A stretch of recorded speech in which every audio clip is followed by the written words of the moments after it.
માળિયાહાટીના વિસ્તારમાં વરસાદી એન્ટ્રી, ખેડૂતોએ જોયું નુકસાન। જૂનાગઢ જિલ્લાના માળિયાહાટીના તાલુકામાં આજે બીજા દિવસે વરસાદની એન્ટ્રી નોંધાઈ છે। વીજળીના કડાકા સાથે વરસાદની એન્ટ્રી। છેલ્લા ઘણા દિવસોથી ઊંચી તાપમાન સાથે ભારે ઉકળાટનો માહોલ હતો। બપોર બાદ વાતાવરણમાં અચાનક પલટો આવ્યો છે અને પવન સાથે વરસાદ શરૂ થયો છે। વરસાદ પહેલા આકાશમાં ઘનઘોર કાળા ડિબાંગ વાદળો છવાયા હતા। આંબલગઢ, અમરાપુર અને જલંધર જેવા આસપાસના ગામોમાં પણ ભારે વરસાદ નોંધાયો છે।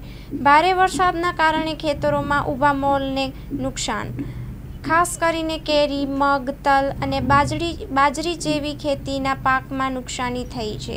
ખેડૂતોના પાક હવે તૈયારીના અંતિમ તબક્કામાં છે અને આ સમયે વરસાદ ચિંતાજનક સાબિત થયો છે। વરસાદના કારણે ખેડૂતોને આર્થિક નુકસાનીનો ભય સતાવવા લાગ્યો છે। Report by Pratap Sisodiya, Maliya Hatina.